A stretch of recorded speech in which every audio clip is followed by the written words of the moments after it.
y a au Québec à peu près 150 000 entrepreneurs. Ils dirigent en tout à peu près 220 000 entreprises dans le secteur privé. Qui sont-ils? Que font-ils? Comment font-ils? On est à la rencontre des entrepreneurs d'ici. Aujourd'hui, je reçois Mme Sonia Giguère, qui est propriétaire de Métamorphite à Sainte-Agathe. Bonjour. Bonjour et bienvenue. Merci. Alors, premièrement, c'est quoi Métamorphite? Qu'est-ce que vous faites? Métamorphite, c'est un centre de santé où est-ce qu'on retrouve un gym pour femmes. On retrouve mes services comme naturopathe, comme coach en gestion de poids. Il y a aussi un magasin de produits naturels et d'alimentation faible en glucides et on a aussi des salles de soins esthétiques. Fait que c'est un petit centre pour les femmes pour devenir vraiment une meilleure version d'elles-mêmes. Bon. Pourquoi avoir voulu créer ce genre d'entreprise? Oh! Écoutez, ça a commencé par ma maman qui avait toujours envie d'aller s'entraîner, mais qui disait « Ah, moi, avec des hommes, je suis trop gênée » ou quoi que ce soit. Fait que l'idée m'est germée dans la tête de créer vraiment un centre d'entraînement pour les femmes seulement. C'était assez innovant au Québec, ça n'existait pas avant. Donc, j'étais dans les premières à faire ça. Et à quand à peu près? On parle de quand? En 2002. OK. Oui, en 2002, donc les centres de conditionnement physique seulement pour les femmes, ça n'existait pas à l'époque. Fait que j'ai eu cette idée-là de créer un gym seulement pour les femmes. Puis par la suite, bien là, j'ai ajouté d'autres services. Je suis allée étudier en naturopathie, j'ai créé une petite boutique de produits naturels. Et là, de fil en aiguille, Métamorphite a grossi, puis des services se sont ajoutés. Bon. Et donc, vous êtes à Sainte-Agathe? Oui. Mais je pense que tu avais eu d'autres commerces aussi. Oui.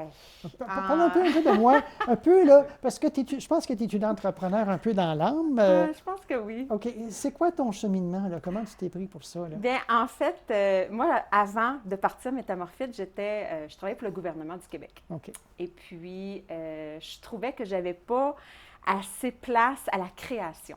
Fait que je pense que c'était un peu ça.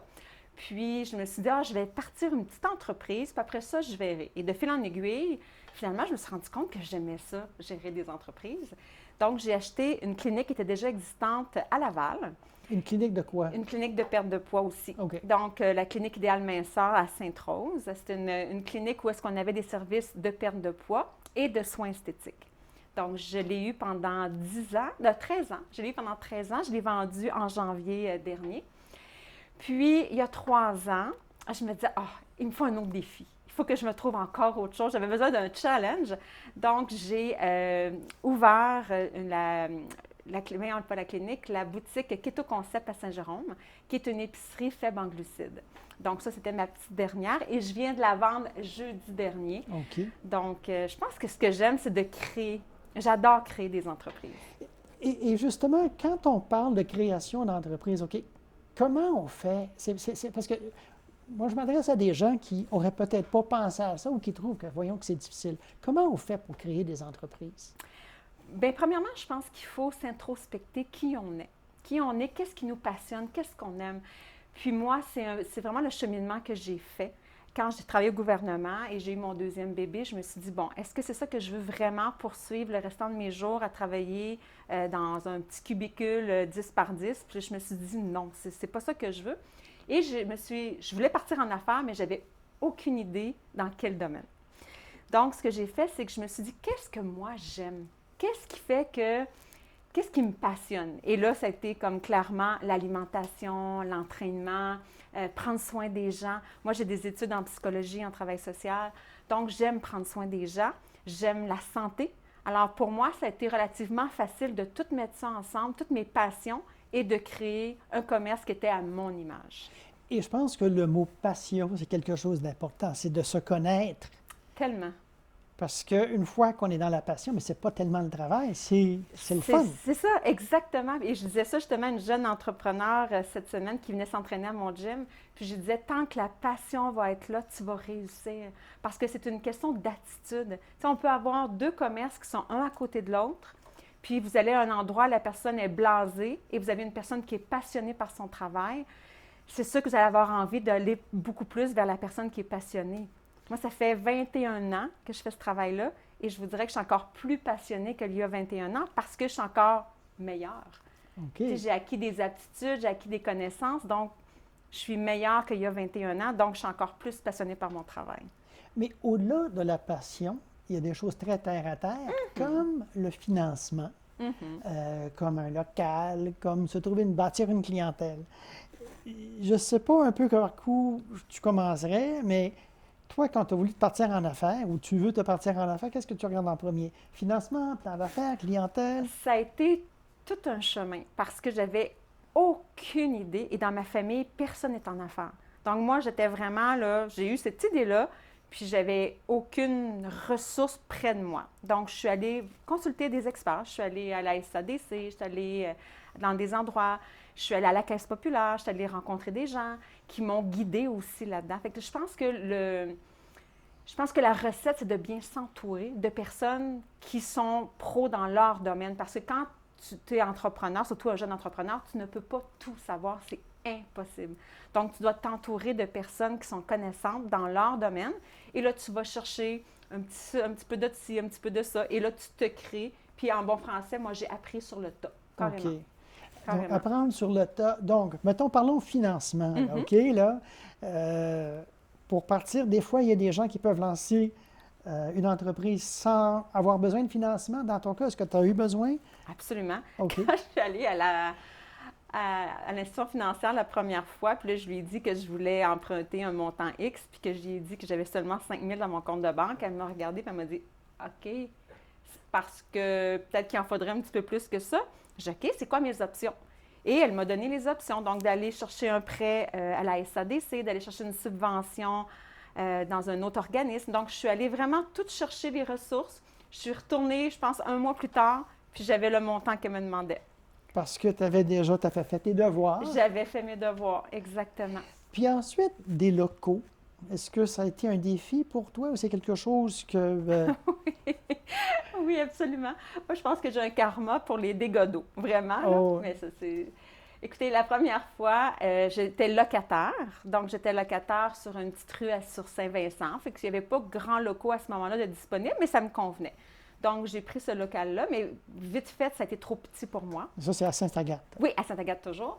Et puis, finalement, bien, j'ai pris les services d'une agent d'immeuble. Puis, j'ai dit, écoute, il me faut absolument un local beaucoup plus grand. Et pourquoi pas acheter? Pourquoi pas devenir propriétaire de ma bâtisse au lieu de donner un loyer? Je vais me payer moi-même.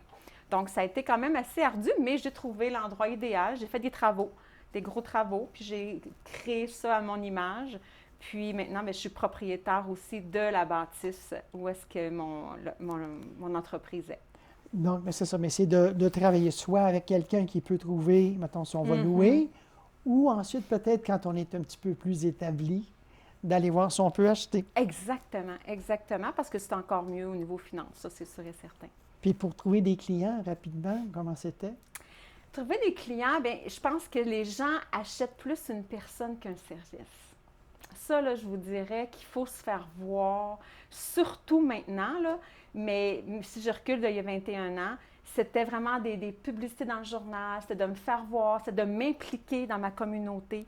Je me suis impliquée au niveau de la chambre de commerce, je me suis impliquée dans les 5 à 7, donc me faire voir, me faire connaître.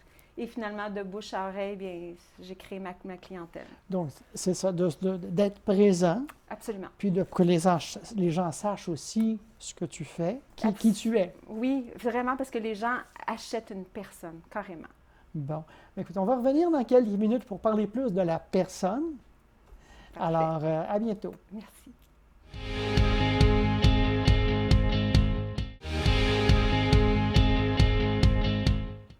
Je suis de retour avec Sonia Giguère de Métamorphite à Sainte-Agathe. Rebonjour. Rebonjour. Alors, dis-moi, as-tu une journée typique comme entrepreneur? Une journée typique? Eh mon Dieu! Écoutez, je me lève, je m'entraîne, je rouvre, tout de suite après, je rouvre mon ordinateur. Et j'essaie tellement de me dire, prends le temps, Sonia, de prendre un petit café tranquillement, mais c'est plus fort que moi. J'ouvre mon ordinateur et là, je réponds à mes messages. Parce que souvent, je pense qu'il y a bien des gens qui ne dorment pas la nuit. Le matin, je me lève, j'ai plein de messages. C'est plus fort que moi. Donc, le matin, c'est le retour des messengers, le retour des courriels, le retour des textos. Après ça, je pars travailler. C'est sûr que j'ai des rendez-vous. Donc, il y a des gens qui ont des engagements envers moi. Donc, on a vraiment des rendez-vous. Mais il arrive aussi beaucoup de situations qui fait que, bon, arrive un autre client et tout ça. Donc, dans mon cas à moi, j'arrive au travail, souvent l'avant-midi, j'ai des rendez-vous, donc des suivis en perte de poids ou en naturopathie. Puis après ça, l'après-midi, souvent, c'est mon après-midi où ce que je fais des papiers, où ce que je retourne encore mes courriels, mes retours d'appel, pour finir à peu près à 5 heures. Après ça, c'est le souper, puis en soirée, c'est encore faire des publicités sur Facebook, me faire voir, faire des petites chroniques. Donc, mais, comme je vous dis, comme j'ai dit tantôt, je suis passionnée. Donc, pour moi, c'est pas nécessairement du travail. Tu sais, je m'amuse vraiment aussi. OK. Mais il y a une partie un peu avec les clients. Donc, faites de l'entraînement. Plus maintenant, OK. j'ai des entraîneurs qui travaillent pour moi. OK. Mais moi, c'est plus la naturopathie, le coaching en perte de poids. Parfait. Mais c'est ça. Mais c'est des relations, des choses avec les clients. Absolument. Et aussi la partie administrative. OK. Parle-moi un peu du côté administratif, ça. Est-ce que c'est un fardeau? Oui puis non. Dans le sens que, tu sais, je pourrais le donner à quelqu'un d'autre. Je pourrais engager quelqu'un, mais j'aime savoir où est-ce que je m'en vais. J'aime savoir qui j'ai payé. Je ne veux pas me tromper. Fait que j'ai eu un petit contrôle là-dessus que j'ai de la difficulté à laisser aller. C'est sûr que si je le laissais à quelqu'un d'autre, j'aurais peut-être un peu plus de temps. Mais d'un côté, je pense que j'aime ça. Tu sais, des fois, je me dis, ah non, pas des papiers, mais une fois que je suis dedans, et puis là, je vois, puis là, c'est mes fournisseurs. Fait qu'on dirait qu'il y a quelque chose que je vais chercher là-dedans qui fait différent aussi, là, que de toujours être en relation client, parce qu'on s'entend que c'est pas toujours facile, surtout dans mon domaine. OK. Tu sais, je donne beaucoup, beaucoup de moi. Je suis beaucoup à l'écoute. Les gens qui viennent me voir, c'est pas toujours des gens qui sont au top 2. Alors, c'est beaucoup exigeant comme travail quand même. Fait que des fois, de petits papiers, ça fait juste me donner un petit temps d'arrêt psychologique. Bon. Puis, tu as des employés aussi. Oui. OK. Est-ce que... Bon, combien, premièrement? Actuellement, j'en ai 4. OK. Comment on gère les employés? Est-ce que c'est quelque chose qui te vient naturellement de gérer le personnel comme ça? Non, vraiment pas. Puis je vous dirais, au début, j'étais pourrie. J'étais vraiment pourrie comme patronne. J'étais trop fine, j'étais pas capable de mettre mes limites, j'étais pas capable de dire non, j'étais pas capable, c'était toujours, tu sais, j'aurais fait n'importe quoi pour elle. C'est sûr qu'avec les années, avec l'expérience, j'arrive à m'affirmer beaucoup plus. Puis surtout, j'arrive à exprimer mes besoins. Et puis je suis très, très équipe.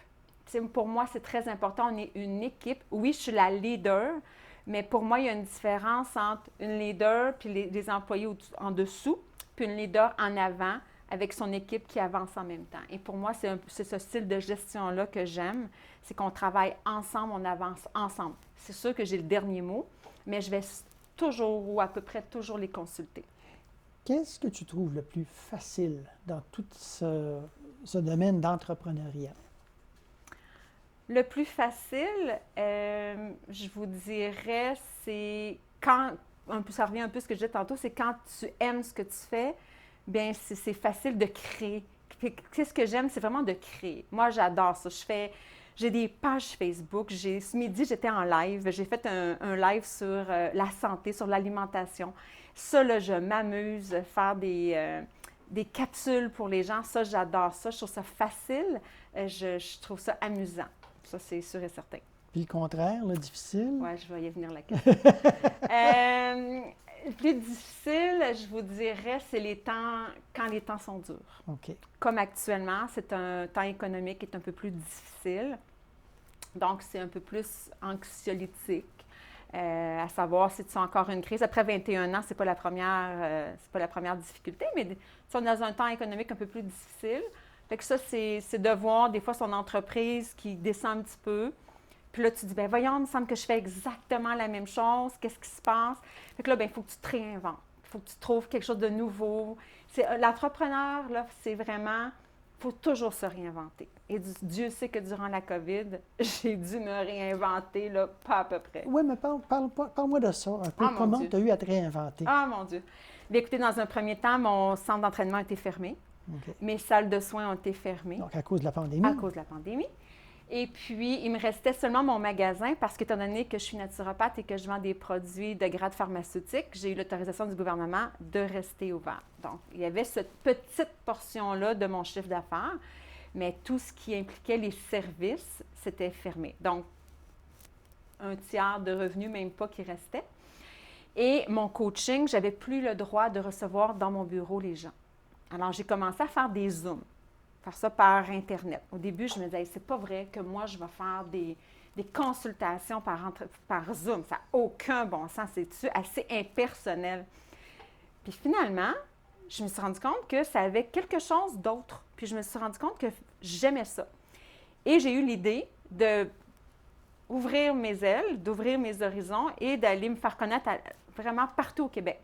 Alors, au lieu d'avoir juste Sainte-Agathe et les environs, j'ai des clientes maintenant de Sherbrooke, j'ai des clientes de la Gaspésie, de l'Abitibi, j'ai des clientes de Montréal, j'ai des clientes de partout parce que je suis allée plus au niveau web. Alors, rendu sur le web, il n'y a plus de limite. Donc, ça, c'est de savoir se réinventer. Ça, c'est la clé, vraiment, parce que je n'aurais pas passé à travers sinon. Quand j'ai posé la question sur qu'est-ce que tu trouves facile et difficile, tu as répondu plus de concepts. Mais moi, j'aimerais savoir peut-être au niveau terre à terre, je ne sais pas, est-ce que c'est difficile pour toi de, je ne sais pas moi, de commander des produits, d'avoir toujours des produits? C'est quelque chose que tu n'aimes pas?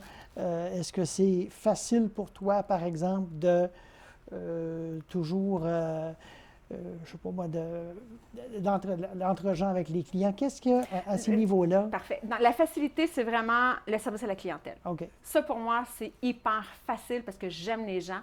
Donc ça, là, d'entrer en contact avec les gens, ça, pour moi, c'est ma grande facilité. Okay. Ça, c'est certain. La difficulté, bien, comme je disais tantôt, c'est un peu les papiers. Puis je vous dirais, bien, en ce moment, oui, les commandes, c'est quand même assez ardu parce qu'il y a beaucoup de pénuries de produits. Mm-hmm. Alors, encore une fois, ça demande de se réinventer, de trouver d'autres choses, d'autres fournisseurs, d'autres produits. Et que ça, oui, c'est un peu plus ardu. Non, OK. Et pour le personnel, pour recruter du personnel, est-ce que c'est plus facile, plus difficile? C'est pas si pire. Je vous dirais que je suis quand même chanceuse là-dessus, mais c'est moi qui vais toujours chercher mes employés. OK. Je vais les chercher dans mon gym. La fille est en train de s'entraîner. J'avais une jeune fille qui s'entraînait. Puis là, je lui disais, hey, tu t'entraînes vraiment bien, tu es super bonne. Ça ne te tente pas de travailler pour moi? Et c'est comme ça que j'ai recruté. Mon ancien entraîneur, c'est la même affaire. J'ai deux entraîneurs-là. Elle qui coach avec moi, c'est une amie. C'est une amie qui travaillait dans le milieu des finances. Que je lui dis, hey, il me semble que je te verrais comme coach, puis que j'ai formé moi-même. Depuis 21 ans, je pense que dans 90% du temps, c'est moi qui est allée les chercher. Bon. Parfait. Bien, écoute, on va revenir dans quelques minutes pour compléter notre discussion avec Sonia Giguère de Métamorphite à Sainte-Agathe.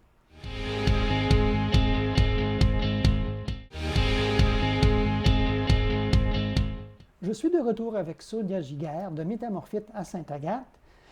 Sonia, tu as déjà récemment reçu un prix, le prix Nicole Ritchie de la Chambre de commerce de Sainte-Agathe. C'est un prix qui reconnaît une femme entrepreneur. Mm-hmm. Parle-moi un peu de ce prix-là. Ah! Écoute, quelle belle surprise. Vous m'en parlez, là, puis je viens encore avec la chair de poule. Écoutez, ce prix-là, c'est remis à une personne qui était capable de réussir en affaires, mais surtout aussi de concilier travail, famille, implication dans la communauté. Alors, c'est un prix que j'ai reçu avec grand plaisir, grande émotion. Mais c'est ça. Fait que dans le fond, c'était pour me reconnaître du fait que je m'étais impliquée beaucoup aussi dans la communauté, que j'avais réussi à bien gérer ma famille aussi. D'ailleurs, dans la capsule qu'ils ont présentée au gala de la Chambre de commerce, mes deux garçons faisaient un témoignage pour dire que c'est vraiment touchant, qu'ils disaient écoutez, notre mère, oui, elle a réussi en affaires, mais elle a toujours été là pour nous. Elle a toujours été présente dans les matchs de hockey, pour les pratiques et tout ça. Donc, c'est un beau prix. Mais cette notion de conciliation travail-famille, je pense qu'il y a beaucoup de gens dans les entrepreneurs, en tout cas, qui posent la question, comment on fait? Quel conseil tu aurais à donner à quelqu'un qui est en affaires, qui se pose la question à savoir comment concilier? Comment tu as fait? Comment j'ai fait? Bien, premièrement, j'ai impliqué mes enfants. Fait que souvent, les enfants, ils venaient avec moi au travail. quand il n'était pas trop tannant. Et c'est drôle parce qu'aujourd'hui encore, ils sont rendus à 21 et 24 ans. Puis l'autre fois, celui de 24 ans est venu. Et là, j'avais une même dame qui était là depuis vraiment plusieurs années. Puis elle dit, « Oh mon Dieu, c'est toi le petit qui partait mon tapis roulant. » C'est très drôle. Fait que je les ai amenés avec moi. Comment j'ai concilié? Écoutez, des fois, je me le demande. Mais c'est du travail. C'était peut-être un peu plus facile à l'époque parce que l'avènement d'Internet n'était pas encore très présent, dans le sens qu'il n'y avait pas le Messenger et les Facebook de ce monde. Ce qui faisait que le matin, j'étais avec mes enfants, j'allais travailler et le soir, j'étais avec mes enfants et le week-end avec mes enfants. Et je me souviens aussi qu'une des raisons pour lesquelles je suis partie en affaires, c'était que je ne voulais jamais manquer le petit spectacle à l'école d'un de mes fils. Et je me disais, si je travaille pour quelqu'un d'autre, bien, je n'aurai peut-être pas le loisir de prendre congé quand je veux. Tandis que si je suis à mon propre compte, bien, je vais pouvoir dire, bien, je m'en vais au spectacle de mon petit garçon. Et je pense que je n'ai jamais manqué un spectacle. Fait que ça a été une mission accomplie pour moi, là. Mais c'est un bon point à soulever, cette notion d'avoir un peu plus de contrôle sur son horaire. Moi, c'était vraiment ça, parce que je me suis dit, puis c'est un choix à un moment donné qu'on fait, parce que j'aurais pu dire, bien, je vais faire toutes les heures.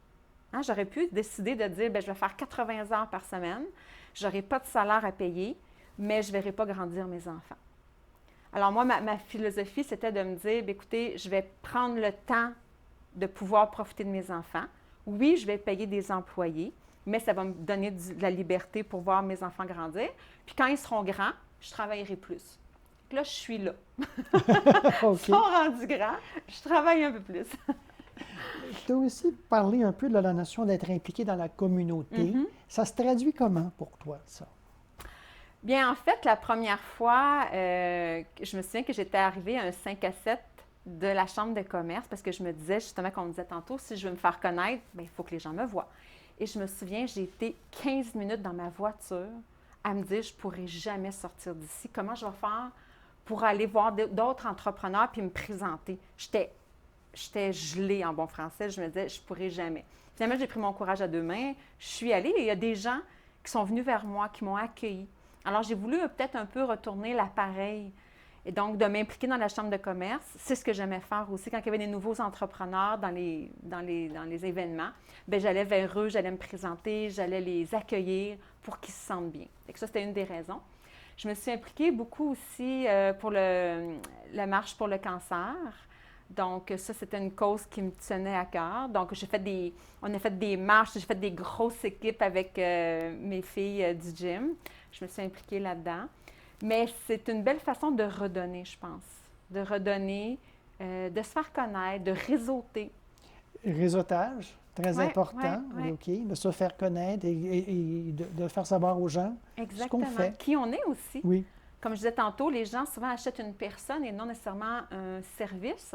Si les gens ne me connaissent pas, puis ils voient juste Métamorphite, c'est qui est derrière ça? Donc, je pense que de me faire connaître par mon implication a contribué aussi à mon succès. Tout le monde fait face à des défis aujourd'hui, que ce soit manque de personnel ou chaîne d'approvisionnement, inflation. Pour toi, c'est quoi les défis du moment? Les défis du moment, je vous dirais que oui, au niveau de l'inflation, ça fait une différence quand même. Les gens doivent faire des choix. Hein? Les gens doivent faire des choix dans leurs dépenses. Et mon grand défi, c'est de faire passer leur santé en priorité. Ça, c'est mon grand défi de tous les jours. Puis, tu sais, justement, ce matin, je parlais avec une cliente, puis elle voulait un de mes services, puis elle me dit « Ah, je ne suis pas certaine. » Puis, je commence à regarder ce qu'elle avait mangé, puis dans la fin de semaine, elle avait bu 3 bouteilles de vin. Puis là, j'ai comme fait un petit peu l'analogie en disant « Oui, mais c'est peut-être que si tu coupais 2 bouteilles de vin, bien, tu pourrais peut-être, justement, tu sais, avoir mes services pour avoir une meilleure santé. » Puis elle dit ben oui. Oui, tu sais. Mais souvent, les gens, ils vont s'oublier, ils vont passer d'autres besoins avant eux-mêmes. Surtout les femmes, c'est assez typique, là. Fait qu'ils vont payer les cours à leurs enfants, ils vont payer, mais c'est un grand défi de faire passer la santé en priorité dans une situation économique comme ça. OK. Mais c'est ton défi à toi. C'est mon défi à moi, oui. Tu as soulevé la notion des femmes. Je voulais te poser la question parce que as-tu un message aux femmes qui songeraient à se lancer en affaires? Bien, je dirais de croire en soi. De croire en soi, ça, c'est vraiment important parce que tout part de là. Et puis, croire en soi, croire en ce qu'elles sont capables d'accomplir, croire en leurs produits ou services. Donc, je vous dirais, le mot croire, il est très important. Vraiment d'avoir la foi et, encore une fois, la passion. Tant qu'on est passionné, dans mon livre à moi, c'est presque impossible que ça ne fonctionne pas parce qu'on va poser des actions et ce n'est pas une corvée. On le fait par amour pour son travail et ça fait qu'on est toujours en action et l'action attire justement la clientèle. Mais est-ce qu'il y a des défis qui sont particuliers aux femmes ou à ta connaissance? Je ne sais plus maintenant, mais il y a 21 ans, oui. Il y a 21 ans, oui, parce que j'avais été justement pour une subvention et c'était que des hommes qui étaient comme le genre de jury. Oui, oui. Puis, on m'avait demandé justement la question, comment vous allez faire, Mme Giguère, pour concilier travail-famille? Et j'avais bien répondu à la question, mais après, j'avais été les voir puis j'avais dit, je vais oser vous poser une question, messieurs. Est-ce que vous auriez posé la même question à un homme? Et là, silence radio. Donc, mais j'ose espérer que depuis 21 ans, il y a eu quand même un chemin qui a été fait là-dessus. Là. Mais à Sainte-Agathe, je vous dirais, il y a beaucoup de femmes entrepreneurs. Vraiment, vraiment, vraiment. Si je regarde, mettons, près de moi, là, physiquement, les commerces autour, c'est des femmes qui sont propriétaires. Je te donne une baguette magique pour ton entreprise. Qu'est-ce que tu en fais? Oh mon Dieu! Qu'est-ce que j'en fais? Je voudrais que toutes les femmes qui ont besoin d'avoir une meilleure santé physique, psychologique, me connaissent, puis qui lèvent la main en disant, bien, écoute, j'ai besoin de tes services, Sonia, j'ai besoin d'accompagnement vers la santé, vers une santé optimale. Et ça, moi je dis toujours, c'est ma mission sur Terre. Ma mission et mon bonheur, c'est de faire la différence dans la vie des femmes. Donc, baguette magique, c'est sûr que je m'en vais au-dessus de toutes les maisons de femmes, où est-ce qu'il y a des femmes là, qui sont dans les maisons qui ont besoin d'aide, et puis j'active mon visage qui apparaît dans leur télé ou sur le web. Parfait. Sonia Giguère, merci. Ça fait plaisir. Ici Daniel Drolet, c'était l'émission Entrepreneurs en action. Je vous invite à suivre les autres émissions qui sont en ligne. Je vous invite aussi à suivre TVCL dans les médias sociaux. À la prochaine.